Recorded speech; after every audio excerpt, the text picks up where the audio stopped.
ప్రభువైన యేసుక్రీస్తు వారి నామంలో మీ అందరికీ నా హృదయపూర్వకమైన వందనాలు. ప్రతిరోజు ఇదే సమయానికి ఇదే ఛానల్లో తప్పనిసరిగా ఈ ఆదరణ అనే కార్యక్రమాన్ని చూడండి. దేవుని వాక్య సందేశాలు ఆలకించండి. అలాగే మీ ప్రార్థన అవసరతలు ఉంటే మాకు తెలియచేయండి. మేము మీకోసం ప్రార్థనలో జ్ఞాపం చేసుకుంటాం. దీని బిడ్డలారా, ఈరోజు దేవుని యొక్క వాక్యాంశం మనం చూసినట్లయితే దేవుని యొక్క నివాసం. దేవుడు మనుషుల మధ్య నివాసం ఉండాలని దేవుడు ఆశపడుతున్నాడు.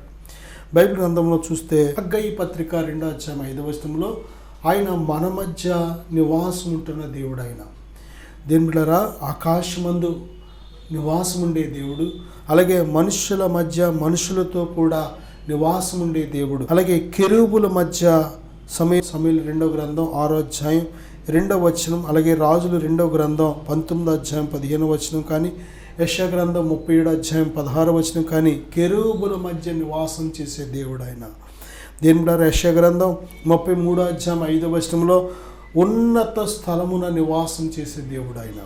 అలాగే యెషయా గ్రంథం 57వ అధ్యాయం 15వ వచనంలో మహోన్నతమైన పరిశుద్ధ స్థలములో నివాసం చేసే దేవుడు, మహోన్నతమైన పరిశుద్ధ స్థలములో నివాసం చేసే దేవుడు. అలాగే మత్తయి సువార్త 18వ అధ్యాయం 20వ వచనంలో 2-3 ఆయన నామంలో ఎక్కడ కూడియుందరో ఈ భూమి మీద వారి మధ్య నివాసం చేస్తున్న దేవుడు ఆయన. ప్రియబిడ్డలారా, మన దేహము దేవుని దేవాలయమని, దేవుని ఆత్మ మనలో నివసిస్తున్నాడనే విషయాన్ని మనం గ్రహించాలి.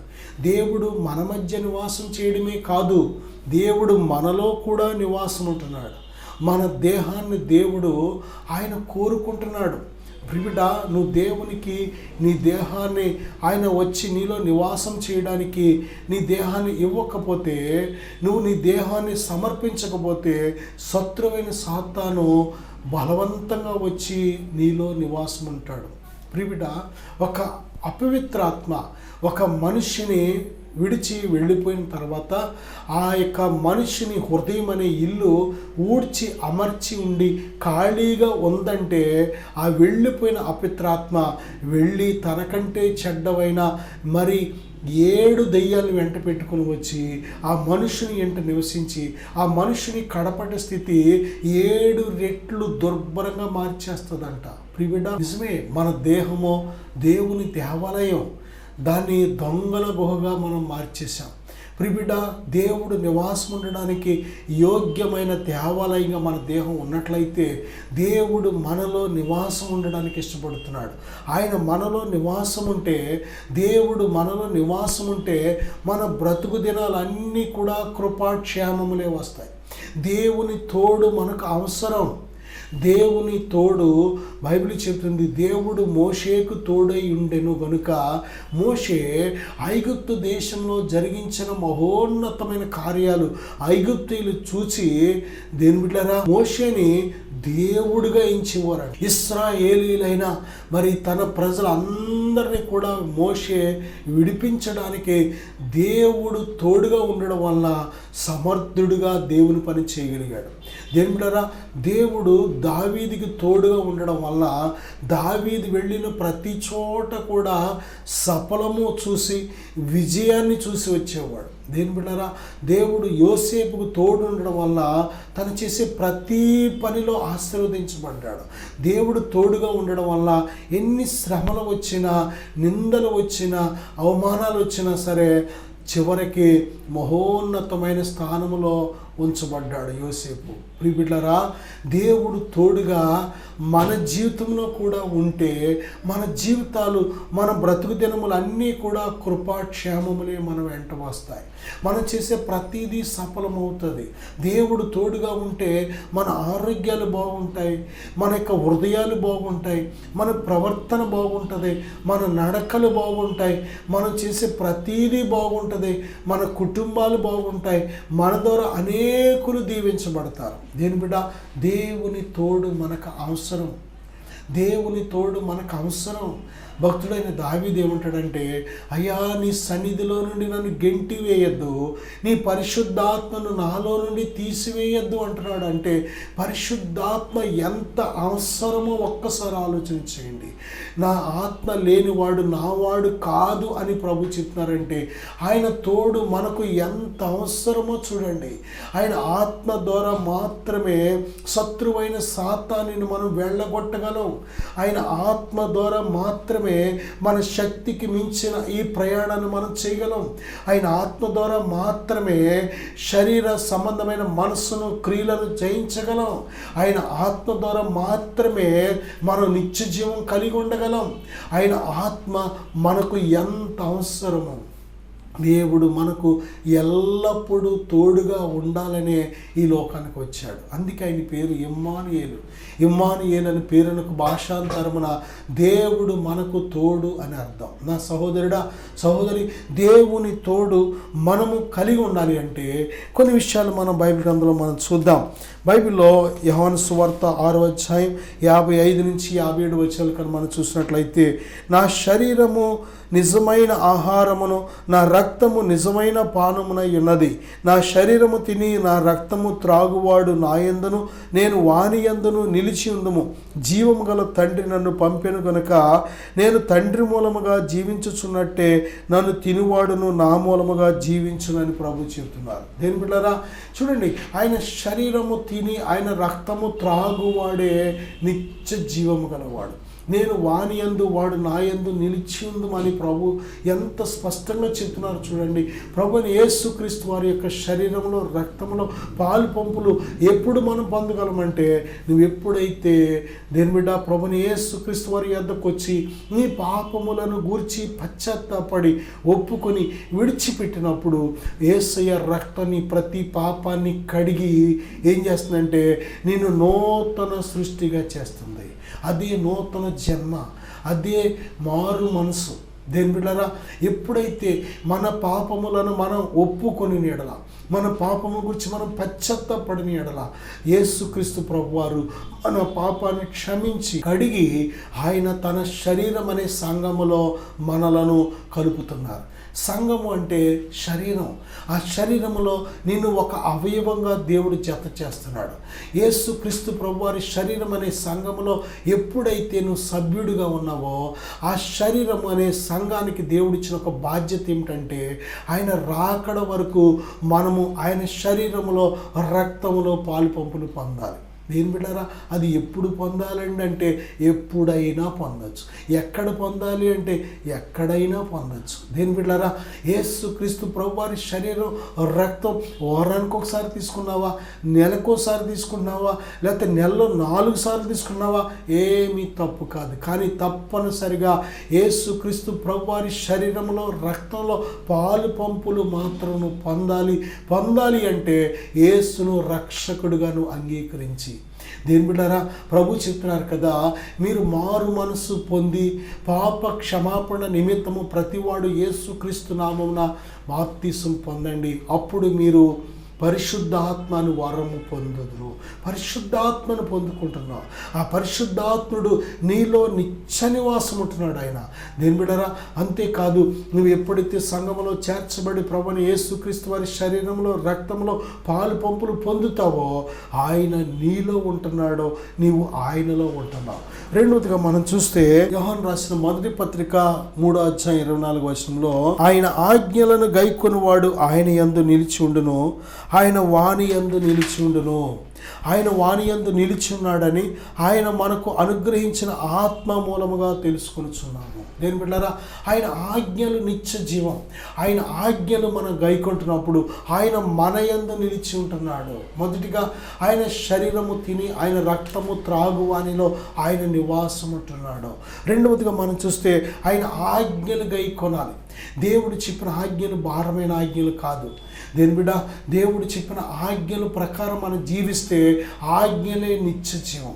వ్యభిచరించవద్దు, దొంగిలవద్దు, అబద్ధ సాక్ష్యం పలుకవద్దు.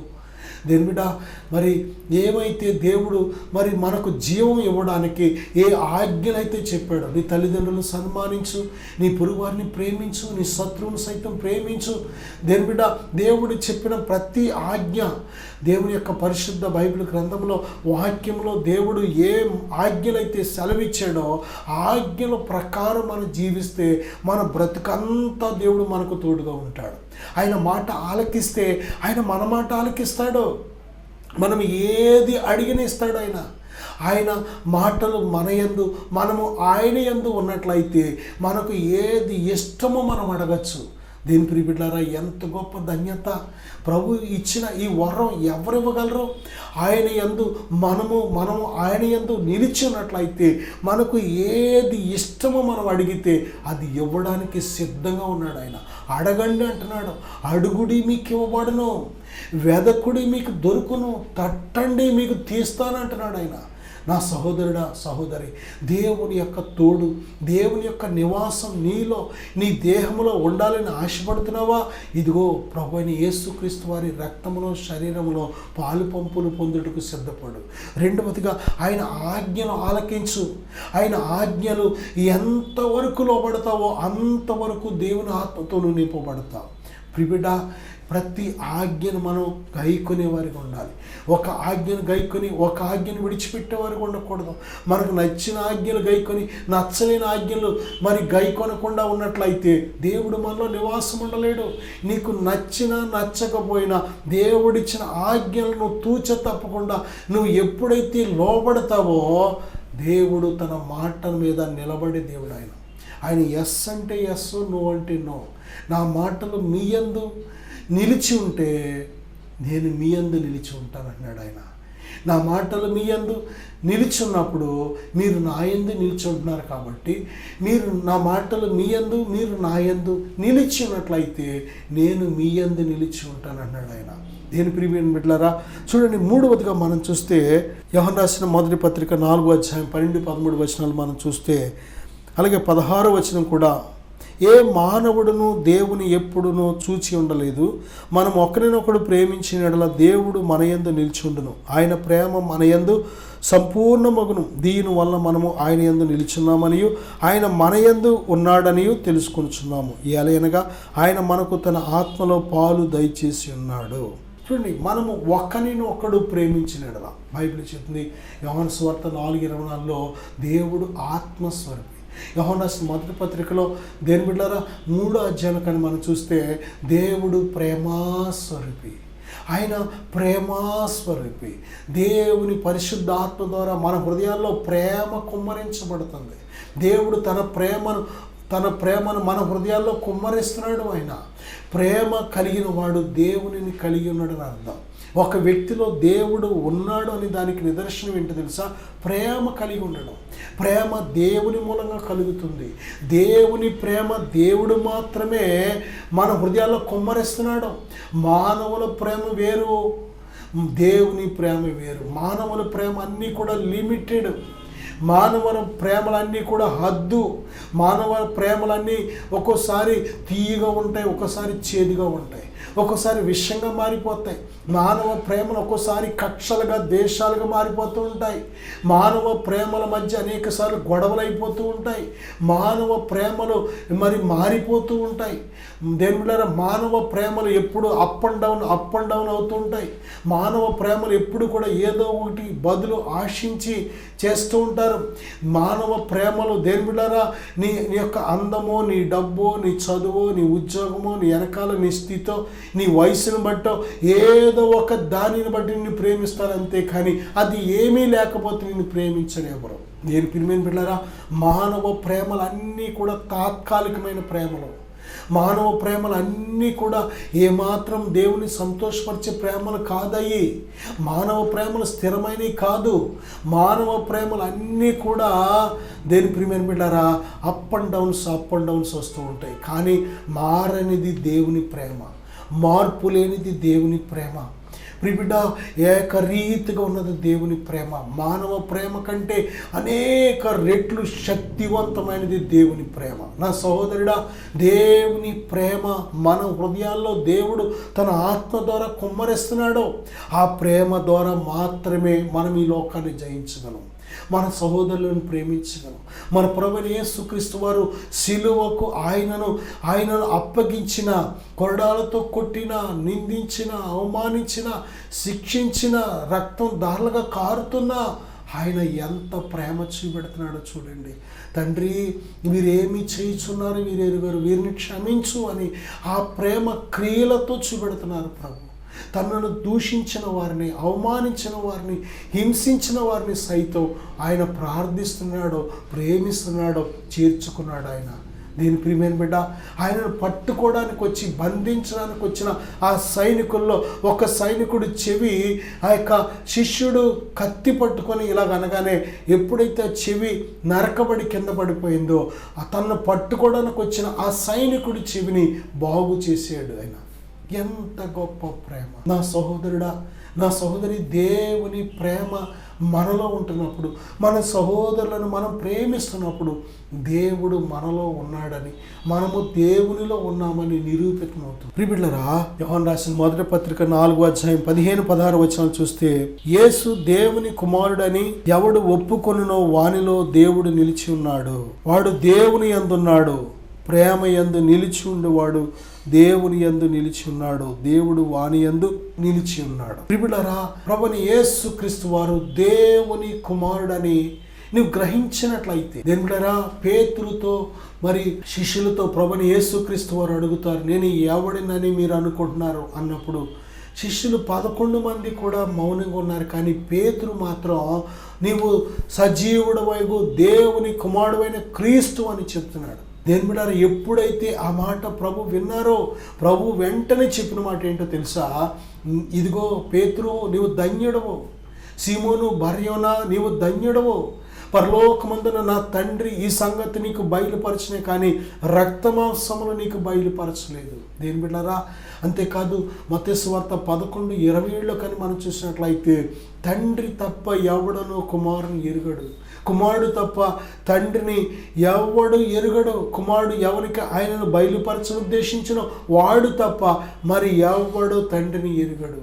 నా సహోదరుడా, సహోదరి, నిజమే, ఈరోజు ప్రభువైన యేసుక్రీస్తు వారు నీకు తెలిసినట్లయితే ఆయన దేవుడని, ఆయనే మార్గము, సత్యము, జీవమై ఉన్నాడని, ఆయన ద్వారాని తప్ప ఎవడు తండ్రి యొద్దకు రాలేడని ఈ మర్మమును గ్రహించినట్లయితే, ఆయన నిత్య జీవమునై ఉన్నాడు, నిజమైన దైవమని నువ్వు గ్రహించినట్లయితే దేవుడు నీలో ఉన్నాడు. దేవుడు నీలోకి వచ్చి నీకు బయలుపరిచాడు.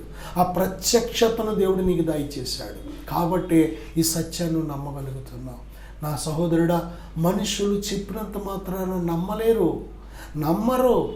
దేవుడారా, చాలాసార్లు నేను అనుకునేవాడిని ఇలాగ ఏదైనా ప్రలోభ పెట్టి ఇలాగ మారుస్తున్నారు అనుకునేవాడిని. కాదు, నేను యేసుక్రీస్తు ప్రభు అంటే అసహించుకునేవాడిని, తిట్టేవాడిని, దూషించేవాడిని, అవమానపరిచేవాడిని. కానీ ఆయన ఎప్పుడైతే తన్ను తాను నాకు బయలుపరుచుకున్నాడో నా జీవితాన్ని ప్రభువు సమర్పించాను. యేసు సజీవుడు. ఆయన బైబిల్ గ్రంథాన్ని నేను కృష్ణాన్ని కాల్చగలిగాను, కానీ యేసును కాల్చలేను. ఏ నరుడు కూడా దేవునిని ఏమీ చేయలేడు. దేవుడే మనలను ఏమైనా చేయగలడు, కానీ మనము దేవునిని ఏమీ చేయలేము. నా సహోదరుడా, సహోదరి, ఆయన సర్వశక్తిమంతుడైన దేవుడు. ఆయన ఉన్నవాడు, అనువాడు, ఈ భూమి ఆకాశం సమస్తమును సృజించిన దేవుడు. ఆయన సజీవుడిగా ఉన్నాడు, తన్ను తాను బయలుపరుచుకుంటున్నాడు మనుషులకు. దేని బిడ్డ, నిజమే, మన యొక్క పరిశోధనలో ఆయనను కనుగొనలేవు. మనిషి యొక్క గుడ్డి విశ్వాసాల ద్వారా ఆయనను మనం వెంబడించలేం. మనము దేని బిడ్డ, ప్రభువుని మన ప్రాణముగా ప్రేమించగలుగుతున్నామంటే, మన ప్రాణాలు సైతం ప్రభు కోసం ఇవ్వడానికి సిద్ధంగా ఉన్నామంటే ఆయన మనకు బయలుపరుచుకున్నాడు కనుకనే. నా సహోదరుడా, నా సహోదరి, దేవుని యొక్క ఈ మర్మము నీకు తెలిసినట్లయితే, ఆయన ఎవరో నీకు తెలిసినట్లయితే దేవుడు నీలో ఉన్నాడనే విషయాన్ని మర్చిపోవద్దు. కొరింథీయులకు రాసిన 2వ పత్రిక 13వ అధ్యాయం 5వ వచనంలో, మీరు విశ్వాసము గలవారై ఉన్నారో లేదో మిమ్మును మీరే శోధించుకొని చూచుకొనుడి. మిమ్మల్ని మీరే పరీక్షించుకొనుడి. మీరు భ్రష్టులు కాని ఎడల యేసుక్రీస్తు మీలో ఉన్నాడని మిమ్మల్ని గురించి మీరే ఎరుగురా. నిజమే దేని బిడ్డారా, మనము దేవుని నివాసం, దేవుని యొక్క ఆత్మ మనలో ఉన్నారా లేదా అని ఒక పరీక్ష చేసుకోవడానికి చక్కటి అవకాశం దేవుడు ఇచ్చాడు. ఏంటో తెలుసా, మీరు భ్రష్టులు కాని ఎడల. భ్రష్టమైన దేహంలో దేవుడు నివాసం చేయలేడు. అపవిత్రమైన ఘట్టాల్లో దేవుడు నివాసం చేయలేడు. శరీర సంబంధమైన క్రియలు కలిగిన దేహంలో దేవుడు నివాసం చేయలేడు. సాతాను నివాసం చేస్తున్న మనిషి దేహంలో దేవుడు నివాసం చేయలేడు. దేని బిడ్డ, నీవు సాతాను బంధకాలించి విడిపించబడిన తర్వాతే, దేవుడు నిన్ను కడిగి పరిశుద్ధపరిచిన తర్వాతే దేవుడు నీలోకి వచ్చి నివాసం చేయగలుగుతాడు. నా సహోదరుడా, సహోదరి, ఈ యొక్క సమయంలో మనం నేర్చుకోవాల్సిన సత్యం ఏంటో తెలుసా, దేవుని యొక్క నివాసం. దేవుని యొక్క నివాసం ఎవరెవరిలో ఉంటుందంటే, మొదటిగా మనం చూసాం, మొదటిగా ఆయన శరీరము తిని ఆయన రక్తము త్రాగువానిలో ఆయన నివాసం ఉంటున్నాడు. రెండవదిగా ఆయన యందు నిలిచుండు వానిలో ఆయన నివాసం ఉంటున్నాడు. ఆయన ఆజ్ఞను గైకొనివాడే ఆయనను ప్రేమించువాడు. ఆయనను ప్రేమించువానిలో ఆయన నివాసం ఉంటున్నాడు. మూడవదిగా మనం చూస్తే ప్రియబిడ్డలారా, మనము ఒకరినొకడు ప్రేమించిన ఎడల, మన సహోదరులను మనం ప్రేమించిన ఎడల, ఎందుకంటే ప్రేమ దేవుని మూలముగా కలుగుతుంది కనుక ప్రేమించు వానిలో దేవుడు నివాసం ఉంటున్నాడు. దేని బిడ్డ, నాలుగవదిగా యేసు దేవుని కుమారుడని ఎవడు ఒప్పుకొనునో వానిలో దేవుడు నిలిచి ఉన్నాడు. ఐదవదిగా మనం చూస్తే మనము భ్రష్టులు కాని ఎడల. దేని బిడ్డలారా, మనలో విశ్వాసం ఉందా లేదా, మనలో యేసుక్రీస్తు ప్రభువారు ఉన్నారా లేదా, మనను మనం సింపుల్ టెస్ట్. ఎక్కడైనా భ్రష్ట జీవితం ఉందా నీలో, దేవుడు నీలో లేడు, విడిచి వెళ్ళిపోయాడు. సంసోను వ్యభిచారానికి అలవాటు పడ్డాడు. దెలీలాతో అక్రమ సంబంధానికి దేవుడు వారిలో ఉండలేకపోయాడు, విడిచి వెళ్ళిపోయాడు. సంసోను అనుకుంటున్నాడు నాలో దేవుడు ఉన్నాడని. దేని బిడ్డలారా, ఏదో తనలో ఉన్న బలాన్ని పుంజుకోవడానికి ట్రై చేశాడు, కానీ బలం రాలేదు. కారణం ఏంటంటే, ఏ పాపము చేసే ఘట్టములో దేవుడు నివాసం చేయలేడు. ఈరోజు దేని బిడ్డారా, దేవుని యొక్క సన్నిధిని ఎంతమంది పోగొట్టుకుంటున్నారో, ఎంతమంది దేవుని ఆత్మ అభిషేకాన్ని పోగొట్టుకుంటున్నారో, పాపపు పనులు చేసి, తప్పుడు పనులు చేసి, భ్రష్టమైన పనులు చేసి ఎంతమంది దేవుని గాయపరిచి దేవుని బయటికి వెళ్ళగొట్టేస్తున్నారో. ప్రియబిడ్డా, చాలా జాగ్రత్త. దేవుణ్ణి దుఃఖపరిచి దేవునికి దూరంగా ఉండి మనం ఏమీ చేయలేము.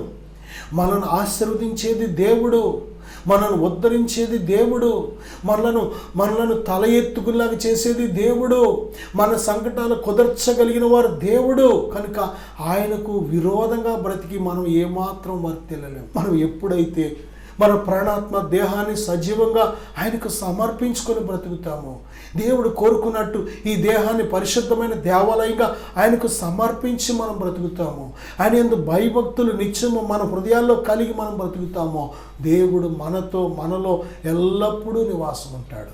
యోహాను సువార్త 14:17, 23 చూస్తే, ఒకడు నన్ను ప్రేమించిన యెడల వాడు నా మాట గైకొనును, అప్పుడు నా తండ్రి వానిని ప్రేమించును, మేము వాని యొద్దకు వచ్చి వాని యొద్ద నివాసము చేతుము. ప్రియబిడ్డలారా, దేవునిని ప్రేమించే వానిలో దేవుడు నివాసం ఉంటున్నాడు. దేవుణ్ణి ప్రేమిస్తున్నామనే దానికి ఒక గుర్తు ఏంటంటే, దేవుని మాటలు ఆలకించడం, దేవుని ఆజ్ఞలు గైకొనడం. ఆయన ఆజ్ఞలు గైకొనివాడే ఆయనను ప్రేమించేవాడు. నిజమే దేని బిడ్డలారా, దేవునిని మనం ప్రేమించినప్పుడు ఆయన మనలోకి వచ్చి నివాసం ఉంటున్నాడు. దేవుడు మనతో నిత్య నివాసం ఉంటున్నాడు. ఇమ్మానుయేలు అనే దేవుడు మానవుల హృదయంలో నిత్య నివాసం ఉంటున్నాడు. ఏ వ్యక్తి అయితే దేవుని ప్రేమిస్తాడో ఆ వ్యక్తి హృదయంలో దేవుడు నివాసం ఉంటున్నాడు. దేవులారా, దేవుని ప్రేమించే వ్యక్తి దేవుని ఆజ్ఞలు గైకొంటాడు. దేవుని ప్రేమించేవాడు ఏ పాపము చేయడు. ఒక పాపాత్మురాలు ప్రభుని యేసుక్రీస్తు వారి యొద్దకు వచ్చి ఆయన పాదాలు పట్టుకొని కన్నీళ్లతో తడిపిందంట, తన తల వెంట్రుకలతో తుడిచిందంట. ప్రియులారా, ప్రభు ఆమెను గురించి ఏమని చెప్పారో తెలుసా? ఆమె నన్ను విస్తారంగా ప్రేమించింది కనుక ఆమె విస్తారమైన పాపాలు క్షమించబడి ఉన్నవన్నారు. ఆ తర్వాత ఆమెకి ఎన్నడూ పాపము చేయలేదు.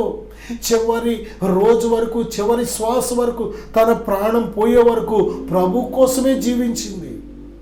దేని బిడ్డలారా, మన జీవితంలో పాపము చేయకుండా దేవుని యందు భయభక్తులు కలిగి దేవుని ప్రేమించి మనము బ్రతికినంత కాలం దేవుడు మనల్ని విడిచిపెట్టడం.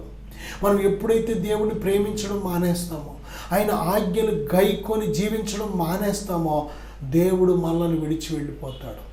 దేని ప్రియబిడ్డ, ఆయన మాటలు మనం గైకొన్నంత కాలం కూడా దేని బిడ్డ సాతాను కూడా మనల్ని టచ్ చేయలేడు.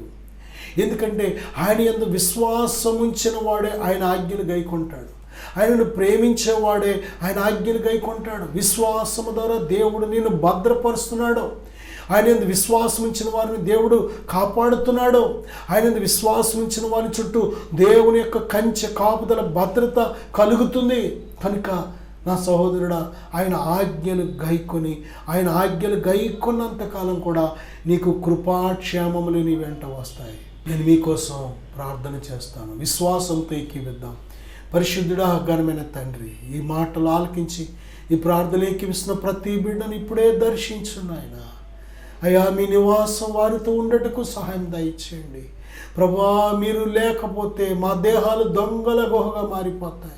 ఈ లోకంలో శత్రువైన సాతాను మమ్మల్ని మోసపరిచి మా జీవితాల మీద పెత్తనం చేయడానికి చూస్తున్నాడు తండ్రి. ప్రభువా, ఇదిగో మీకు లోబడుతున్నాం ప్రభువా.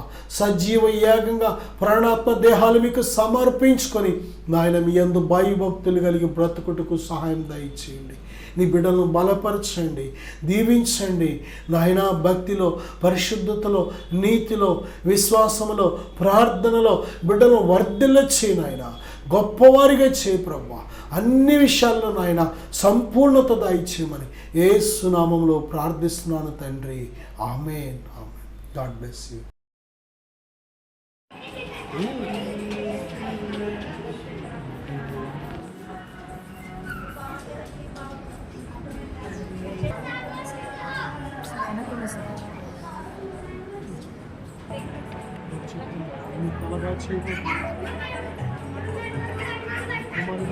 త్వరగా వాడుకోబోతుంది. శక్తికి మించిన ప్రయాణం దేవునికి తోడుగా ఉన్నారు కనుక ఈ పూర్తిగా రూపించడానికి 5 వర్తలను గడిచారు. మార్గాన్ని సరళం చేయబోతున్నారని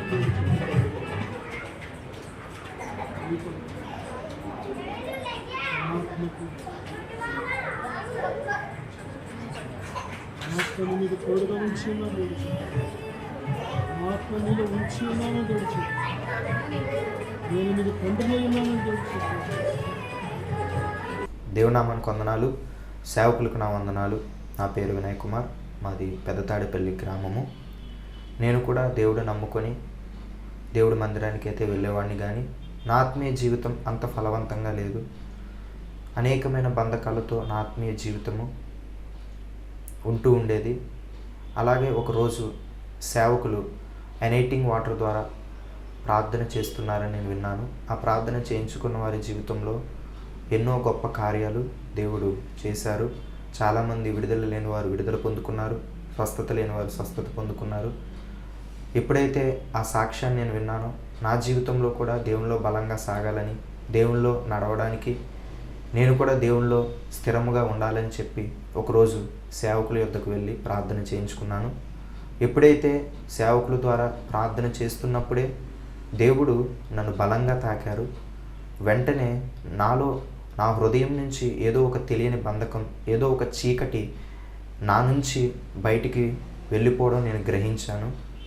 ఎప్పుడైతే అలా చీకటి బంధకం నా నుంచి వెళ్ళిపోయిందో నా హృదయం చాలా తేలికైంది. దేవుడు తన బలమైన ఆత్మతో నన్ను నింపి నన్ను స్థిరపరిచి తన ఆత్మతో నన్ను ముద్రించారు. ఆ రోజు నుంచి ఈ రోజు వరకు కూడా నా జీవితంలో దేవుడు ఎన్నో గొప్ప కార్యాలు చేశారు. అప్పటి నుంచి నా ఆత్మీయ జీవితంలో బలమైన ఆత్మీయ జీవితంలో నేను కొనసాగించగలుగుతున్నాను. దానికి కారణం ఆ రోజు సేవకుల ద్వారా నేను ప్రార్థన చేయించుకున్నప్పుడు దేవుడు సేవకుల్లో ఉండి సేవకుల ద్వారా తన ఆత్మతో నన్ను నింపి ఈరోజు ఇలా గొప్పగా ఉన్నతమైన స్థానంలో ఆత్మీయ స్థితిలో దేవుడు నన్ను నిలబెట్టారు. దేవుడు నా జీవితంలో చేసిన ఈ కార్యమును బట్టి దేవునికే సమస్త మహిమ, ఘనత, ప్రభావములు యుగయుగములు చెల్లునుగాక. సేవకులకు కూడా నా ప్రత్యేక వందనాలు. Thank you. Praise the lord.